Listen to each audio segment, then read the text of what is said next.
Hello guys, today I'm recording this at like 3 a.m. And no, this is not a parody. Josh Howley, I don't care.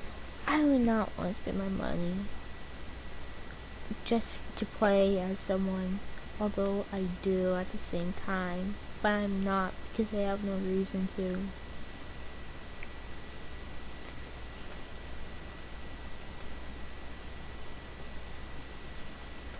How about we just do Marco Rubio?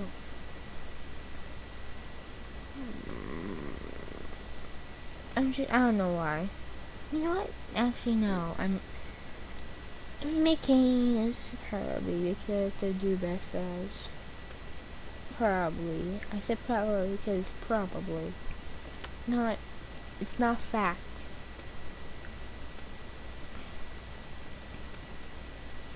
Just because I think I'm better at a game with a certain character does not mean I'm better at a game with a certain character.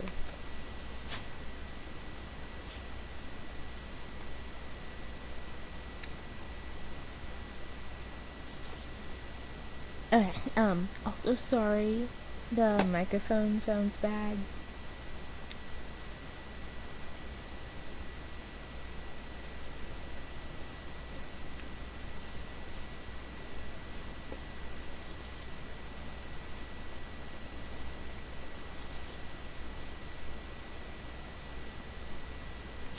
This is the best, strategy. Always, this does not give you the most electors in your first round, although it is the safest strategy as you get California, which is, if you don't get any extra fundings, you can only upgrade it once.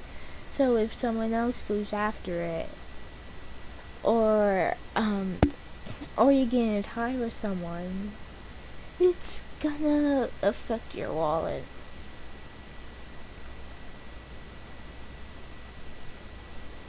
This is the safest strat. Just like you say, it's like you can lose one of them, but these are just like you should have them for now. If no one puts any money into these states, you'll instantly get an 80 just from that.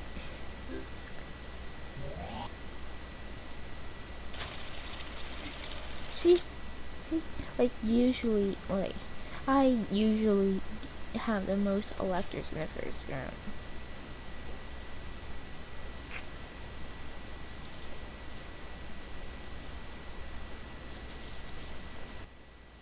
See this line?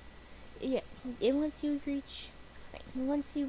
bet put money into stake 3 times, it reaches the line, and once you reach that line, you'll get some points or whatever add on to these 2 stake groups, which is high tech and export driven. So yeah, you want to try to hit that milestone first, and also not only because you get the benefits, but because the first time you're putting money into a state, you can only do it up to 2 times. So if you have it 3 times, then you're going to get those benefits. But also, it's guaranteed that if someone's putting money into a state for the first time, there's no way you're getting a conflict. And a conflict is when you put in enough money that, well, you put in money, but you also put in, like, like, see these lines, like, you put money and land, for example, in, the line, but your opponent also put money in, and also got to the line, so that would be a conflict, so you just go back to where you were before. Oh yeah, what, this, what do I say? Yeah, also if, for example, let's say I'm at this square and my opponent, like, it was at the square, and next round I stay at the square. And someone also puts in one square. Now it's not a conflict because I was already sitting there. It's when you put money to get to a certain point, and they also put money to get to a certain point, the exact same point in the exact same round. Oh yeah, also California, you really want to try to get to at least two first. I mean squares, two squares first. If you see somebody put money, you want to get up. You want to move up one. You never want to be tied, because this state costs the most money. And if you don't have any groups, then you can only play in one time. So you keep on getting tied, and that money. If you want to defend California, but if you keep on only defending California, it's gonna make you lose. Hey, you never want to lose California. Texas is fine. This time I'm gonna do it just because, but it's not like the most important state.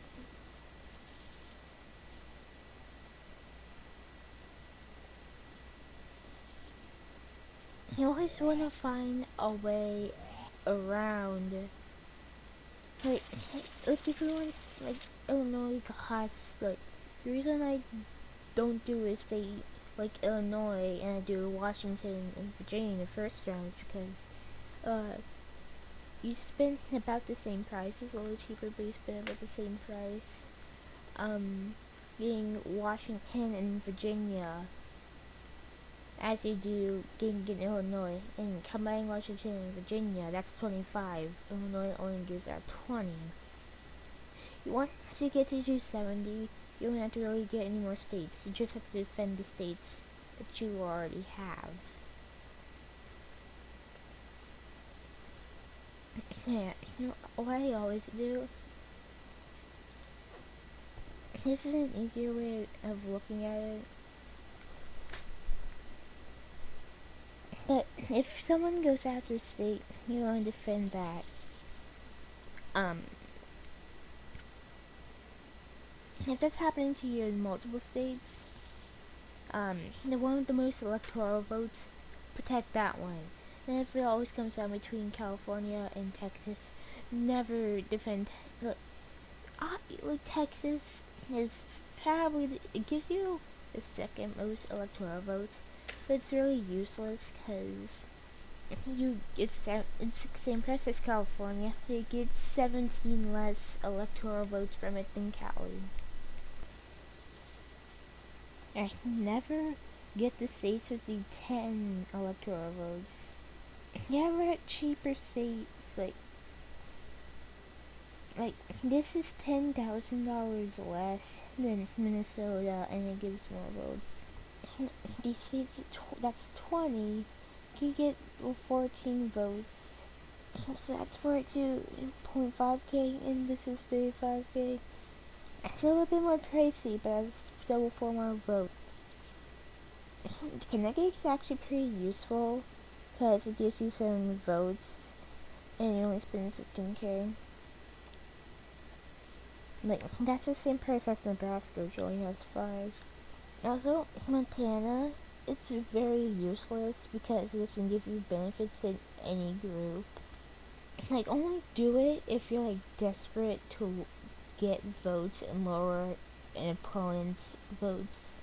This area is very cheap. Like, Virginia and Alabama, Arkansas, all the states are part of the Old South. Georgia is optional, really. He's probably not gonna he might put in more, but still, just in case he doesn't, you want to put in the money into this. The only reason you should go for Montana is if you want the PV, or the popular vote. But then again, the popular vote is not what you want. It's the electoral votes. I kind of have a rivalry with Bernie. You know what? I'll sacrifice Indiana. I don't know if he'll go for it.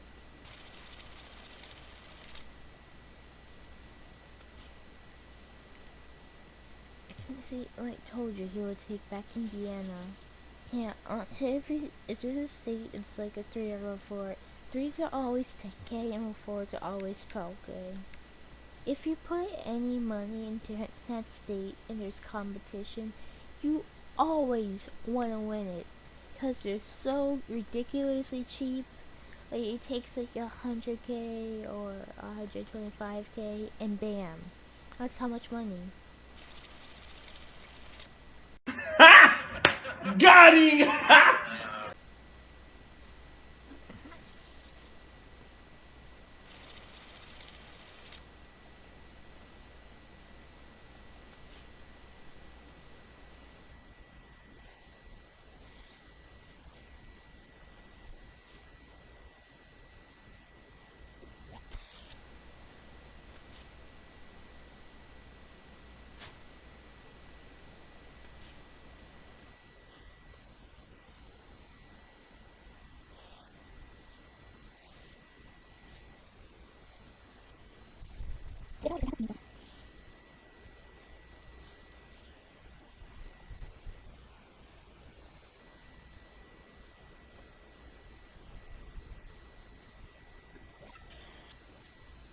First ballot, I won.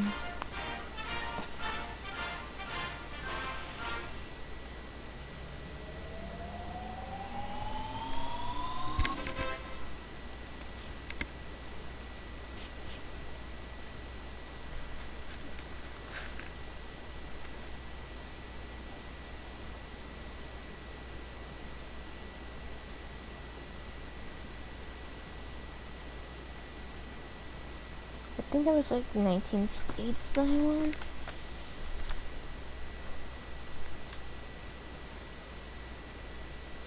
No, if you enjoyed that video, then leave a like and subscribe, please.